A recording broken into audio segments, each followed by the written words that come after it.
ಈಗ ಚಾಮುಂಡಿ ಬೆಟ್ಟದಲ್ಲಿ 2,000 ರೂಪಾಯಿಗಳ ಒಂದು ದರ್ಶನಕ್ಕೆ ಅವಕಾಶ ಮಾಡಿಕೊಟ್ಟಿದ್ದಾರೆ. ಇದು ನಾನು ನೋಡಿದೆ.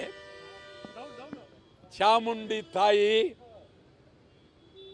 ನಾನು ಬಹಳ ವರ್ಷದಿಂದ ಹೋಗ್ತಾ ಇದ್ದೀನಿ, ಕೈ ಮುಗಿತಾ ಇದ್ದೀನಿ. ನನಗೂ ಅಲ್ಲಿ ದೀಕ್ಷಿತರು ಅವರೆಲ್ಲ ಭಾಳ ಬೇಕಾದವರು, ಚಾಮರಾಜನಗರದವರು ಅವರ ಇರ್ತಕ್ಕಂಥದ್ದು. ಆದರೆ ನನಗಲ್ಲಿ ಕೆಲವು ನೋವಾಗ್ತಾ ಇದೆ. ಏನು ಮಾಡ್ತಾರೆ ತಾಯಿ ಗಂಭೀರವಾಗಿ ನಿಮ್ಮೆಲ್ಲ ಏನೇನು ಮಾಡ್ತೀರಿ ಎಲ್ಲ ಅಲ್ಲಿ ಏನಾಗಿದೆ, ಭ್ರಷ್ಟರು ಹೋಗ್ತಾರೆ ಹಾರಾಕ್ತಾರೆ, ಕೊಲೆ ಮಾಡಿದವ್ರು ಹೋಗ್ತಾರೆ ಹಾರಾಕ್ತಾರೆ, ದರೋಡೆ ಮಾಡಿದವ್ರು ಹೋಗ್ತಾರೆ ಹಾರಾಕ್ತಾರೆ, ಎಲ್ಲರೂ ಹೋಗ್ತಾರೆ ಮಂಗಳಾರತಿ ತಗೋತಾರೆ, ಮಂಗಳಾರತಿ ತಟ್ಟಿಗೆ ಕಾಸು ಹಾಕ್ತಾರೆ. ಅಲ್ಲಿ ಮಾತಾಡೋರು ಯಾರಪ್ಪ ಅಂದರೆ ಪೂಜಾರಿ, ದೇವರು ಮಾತಾಡ್ತಾ ಇಲ್ಲ. ಅದು ಒಂದು. ಎರಡನೇದು, ದೇವರೇ ಮಾತಾಡೋದಾಗಿದ್ದರೆ ಇವರು ಯಾರು ಜೆ ಡಿ ಎಸ್ನವರು ಕಾಂಗ್ರೆಸ್ನವರು ಕೊಂಡ್ಕೊಂಬಿಡೋರು ದೇವ್ರನ್ನ. ಭಗವಂತ ತಾಯಿ ಭಾಳ ಅತ್ಯಂತ ಅದ್ಭುತವಾಗಿರ್ತಕ್ಕಂಥ ಒಂದು ಮಹಾ ದೇವಸ್ಥಾನ.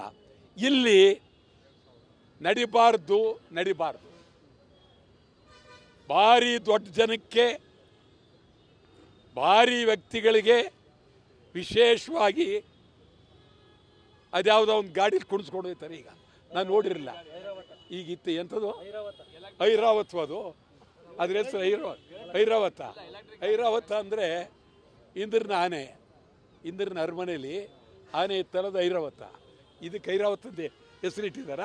ಅದ್ರ ಮೇಲೆ ಕೂತ್ಕೊಂಡು ಕರ್ಕೊಂಡು ಹೋಗೋದು, ಆ ಕರ್ಕೊಂಡೋಗಿ ಅಲ್ಲಿ ಇಳಿಸಿ ದೇವ್ರ ಹತ್ರ ಕರ್ಕೊಂಡು ಹೋಗೋದು.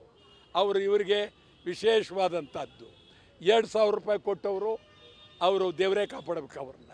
ಏನು 2,000 ರೂಪಾಯಿ ಕೊಟ್ಟವರು, 1,000 ರೂಪಾಯಿ ಕೊಟ್ಟವರು, ಅಯ್ಯಯ್ಯೋ ಬೇಡ ನರಕ ಆಗ್ತಾಯಿದೆ. ನಾನು ನಿಮ್ಮ ಮೂಲಕ ಇಡೀ ಸರ್ಕಾರಕ್ಕೆ ಎಲ್ಲರಿಗೂ ನಾನು ಆ ಇಲಾಖೆಗೆ ಕಳಕಳಿಯನ್ನು ಮನವಿ ಮಾಡ್ತೀನಿ. ಈ ದರ್ಬಾರ್ ನಿಲ್ಲಿಸಿ ಸಾಮಾನ್ಯ ಜನಗಳಿಗೆ ತೀರ್ಥ ಕೊಡಿ, ಹೂ ಕೊಡಿ. ದರ್ಬಾರು ನಿಲ್ಲಬೇಕು. ನಿಲ್ಲದೇ ಇದ್ದರೆ ನಾವು ತಾಯಿಯ ಸನ್ನಿಧಿಯಲ್ಲೇ ಭಾರಿ ಹೋರಾಟ ಮಾಡಬೇಕಾಗತ್ತೆ ಅಂತ ಎಚ್ಚರಿಕೆಯನ್ನು ಕೊಡ್ತೇನೆ.